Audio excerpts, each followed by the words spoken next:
Convinced God Moves podcast, where stories of struggle are met with hope. My name is Audra. I'm convinced that God sees us and helps us. And perhaps the place He helps us the very most is in our desperation. We'll hear stories here about deep personal struggle and the search to find hope to press on. My desire is that you, the listener, can just sit back and relax and just kind of hang out to see if you might be encouraged.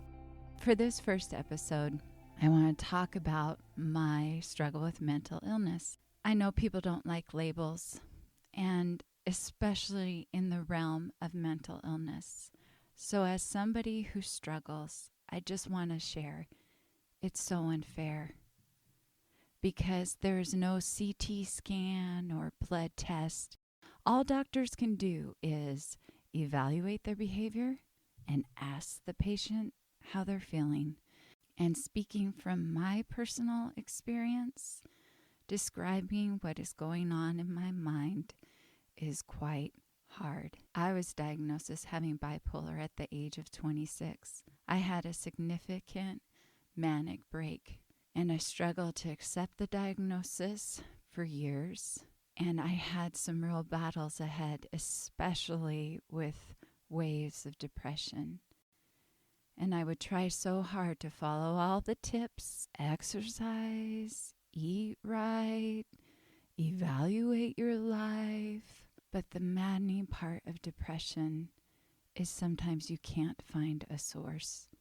So because of this struggle, I tested many medications for 18 long years of trial and error, asking myself over and over again if I was better or worse. And I've now found the right medicine, and I feel like quite stable, but it was hard. And that's really what I want to talk about is the battle with my mind and it not behaving the way it should. I had a counselor friend who, in talking about the frustrations with my patterns and my inability to pace myself, she said, imagine life is like a racetrack and everyone is required to do laps around that track. And we'd be able to notice some people who have a calm, consistent pace, and they look like they could walk all day long. And then we'd notice others who can't seem to find a steady pace. And so they start jogging, and then they get tired, and they have a slower walk, and then they start jogging again. And then finally, we'd see people who suddenly take off in a ridiculous fast sprint, and the intensity makes no sense. And eventually, they fall to the ground, and they are barely able to crawl. I can relate to this seemingly crazy person. It's almost as if walking isn't an option for me. Pacing myself has always been a struggle. I've had 2 major manic breaks that required hospitalization and several days in a crisis ward. My messy sprints lasted too long, and my brain flipped a switch that I couldn't shut down. Thankfully, I had family members who drove me to the hospital.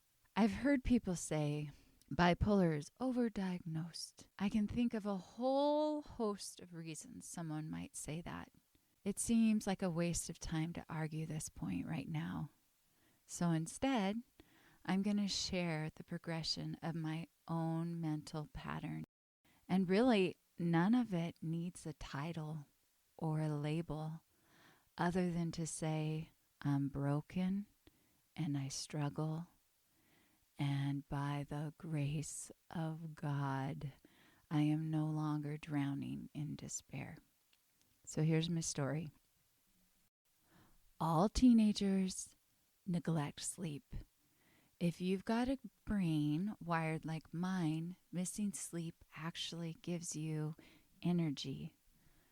The more sleep I miss, the more energy I find and the nuttier I behave.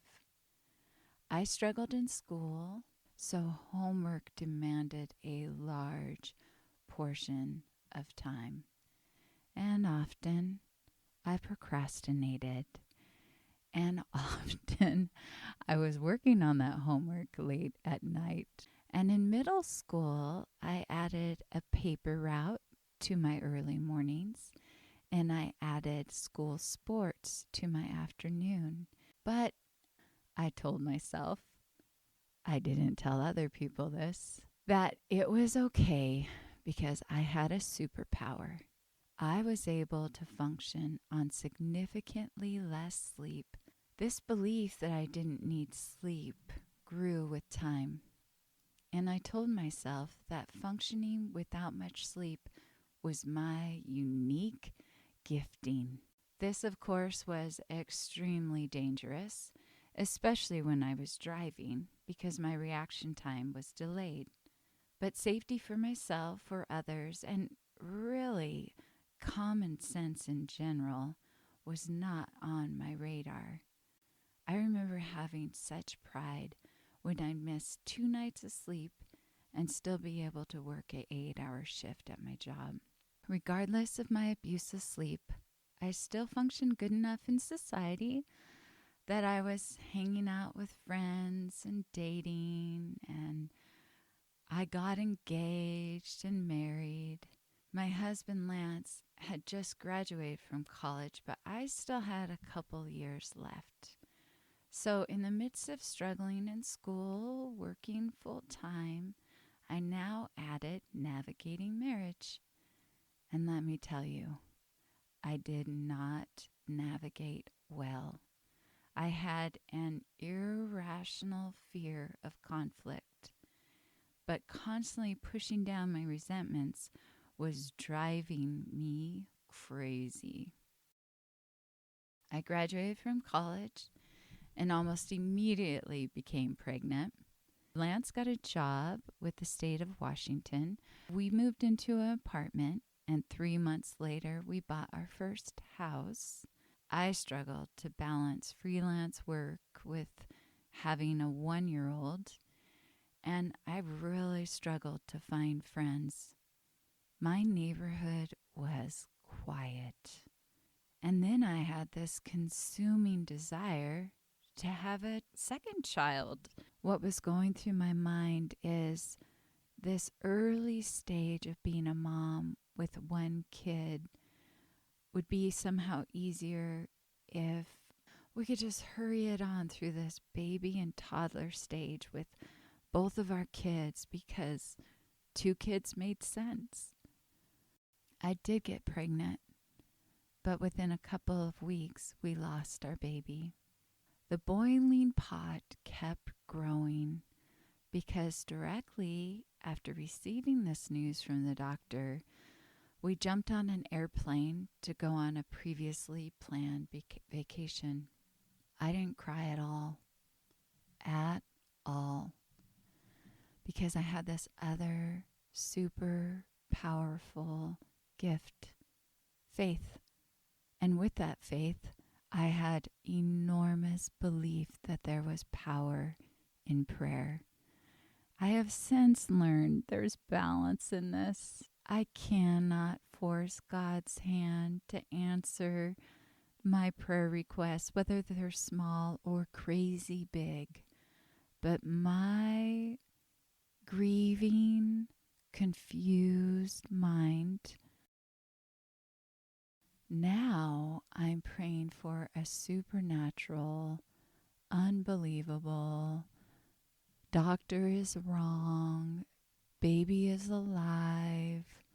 I'm praying radical, big prayers around the clock. I lost days of substantial sleep. When we returned from our trip, our 18-month-old daughter got sick. And we were supposed to host family for Thanksgiving. I was obsessed that Caitlin's sickness would spread and make others sick. So maybe because of some really nutty phone calls, only my parents traveled over to stay with us for the holiday. Mixed with my pleading prayers, I was also having huge bursts of energy. I was gathering art supplies and placing them in grocery bags and throwing the grocery bags in our crawl space. I was also hallucinating smells.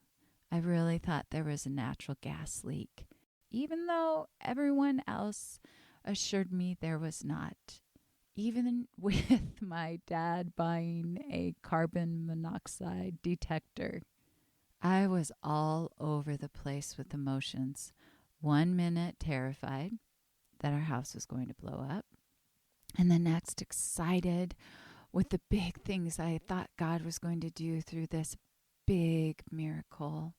And my energy was up and down, from exhaustion to anger to giddy and excited. I really struggled to speak. I kept feeling like, I have not been perfectly honest in every detail of my stories in the past.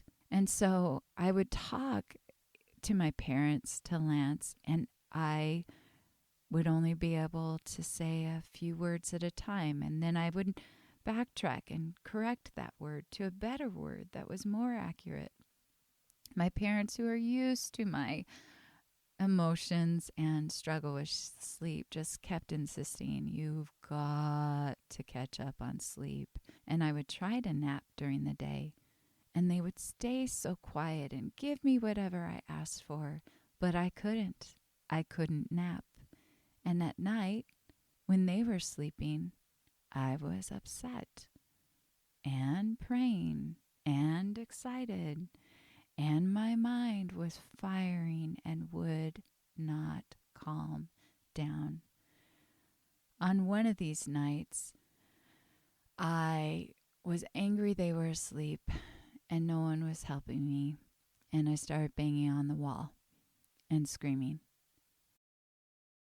So, at this point of the story, I have to insert this huge disclaimer. I am now in a manic break, and what psychologists would call psychosis. And what I think I'm saying and doing is not what I'm actually saying and doing. As the days, or maybe it was just hours, progress, I felt more and more powerful. I felt like I was speaking incredible truths that were so very accurate and precise. I felt I was free of any lie. I was not behaving like my normal self because I was now beyond exhausted. And I have to be fast and firm with my words because I have so little strength left. And I'm so consumed with praying still that I'm believing I'm God's mouthpiece. Lance and my dad somehow got me to the ER. I remember the car stopping. I don't know if I was screaming or jumping out of the car, but I do remember over and over my dad and Lance trying to convince me it's a good idea to go to the hospital. I vividly remember being mean to the check-in clerk at the hospital because she wanted me to fill out paperwork. And how in the world would I read and write when I'm so tired? I remember feeling like a little girl as my dad made this shocked, firm face, reminding me I needed to be nice to this lady. I remember a lot of things in that hospital. Like I remember off to get a CT scan of my brain, and I truly thought they were going to execute me. The details of what I said and did leading up to my hospital stay have never been shared with me. My parents refuse to share any details. And Lance just says it was the scariest thing in his entire life. In my mind, it was fun. All inhibitions being gone, saying whatever I want to say, commanding the room. I remember grilling the crisis counselor in the hospital. I remember speaking prophetic words to one particular nurse. Doctors found no evidence that there was anything visually wrong with my brain. Our health insurance was with a massive provider that seemed to cycle through doctors at a rapid rate. Over and over again, I would start with a new psychologist who would try to evaluate if I truly was bipolar. And then what do we do about these depression spells? Besides working with doctors and trying different medications, I made a steadfast commitment to no longer neglect my sleep. I gave myself a firm bedtime of midnight, no matter who was visiting or how much fun I was having with some artsy project. I had to go to sleep. I imagine that sounds like an easy goal, but here was my hang up. I loved feeling creative, invincible. Those feelings came with enormous intensity when I would miss sleep, even one night of sleep. And now I've removed that between medication and strict, personal, inflicted curfew. I am now having to accept my simple, average, and boring life. My greatest struggle was waves of depression, sometimes lasting days, weeks, or even months at a time. Like I've already said, depression is maddening. It felt like I would wake up and out of nowhere, life was empty. My coffee made me nauseous. My breakfast was bland.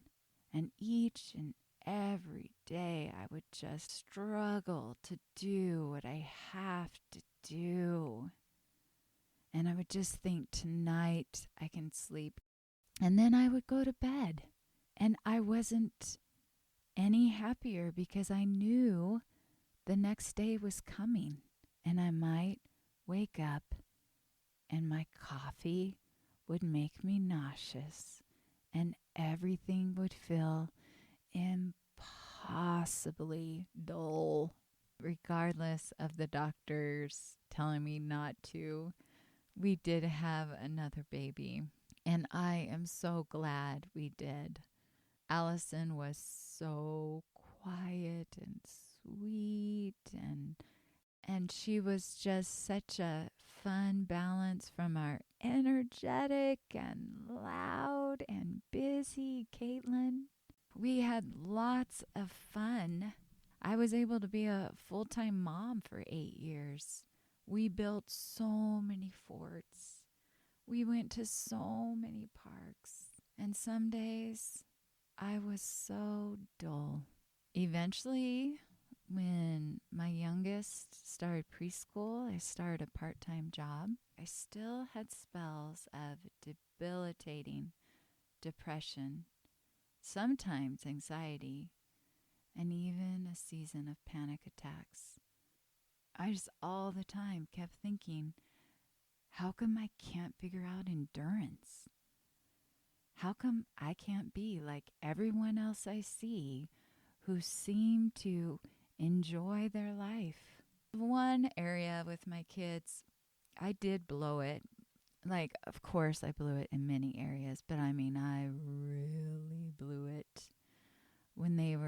15 and 17 years old. And I was just really angry about a whole lot of stuff.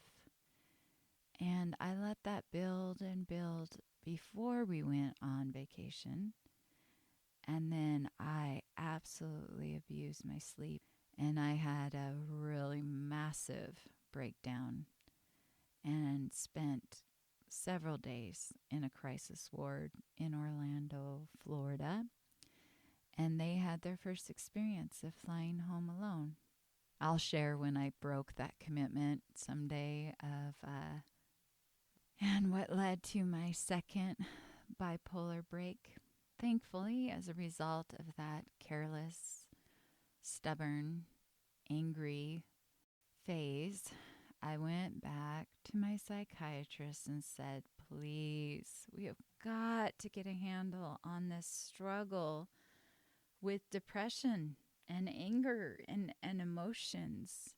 By the grace of God, this psychiatrist was finally able to help me find the combination of 2 mood stabilizers to sincerely keep me on a reasonable wave.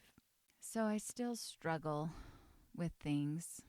Thankfully, not depression, but life is full of struggle. I think that really is the motivating force of wanting to start this podcast. It's just like I, as a young mom, am looking at these other moms who seem to just love their work and their ability to balance a job or love family vacations. If we tell ourselves, I'm alone, I'm the only one struggling, what a pit of despair. And so I really want to bring in people to share their struggle. And the first part is sharing their struggle to help us even be able to tune in is to hear some details. And then I really want them to share how they hung on to hope, because I feel like that is universal. We have to find hope. So, I've shared my struggle. If you've experienced depression, I think it has a taste. It's awful. It's vile. And to get through, I had to hunt down promises and write them on pieces of paper and prepare before the next attack came. So when I was okay, I sought out promises. Now, Pinterest is fantastic.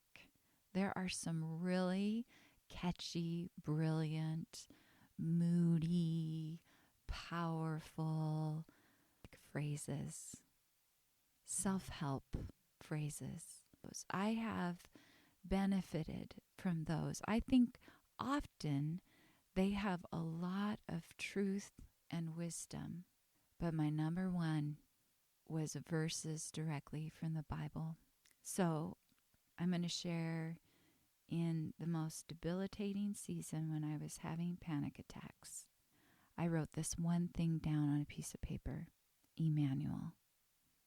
And the reason I did that is growing up in church, we would sing songs about Emmanuel, God with us, baby Jesus. I would sing, but I'm not going to. There's all these songs about Emmanuel. And I knew that as a child. And in my anxiety, I felt like a child. Nothing felt safe. I couldn't even really think through where would I find the word Emmanuel in the Bible. So I went to my phone and I typed in Bible verse, Emmanuel. And it just took me to the beginning of Matthew. And I hung on to that verse I sat in parking lots looking up to the sky saying, God, you are named Emmanuel, and your Bible says you are with me, and I am terrified. And my thoughts just keep cycling, and I just keep claiming who God is. That little girl Audra at Christmas remembers singing like with such joy and excitement that Emmanuel has come, baby Jesus has come. I know a self-help phrase would not have been a comfort to me as much as a Bible verse that was knit into my heart as a little girl. And I had to write it down. I don't know how you do it. I don't know how you're finding hope. But I know you must have some struggle. And I just encourage you, press on. In this world we will have trial. But take heart. He has overcome the world.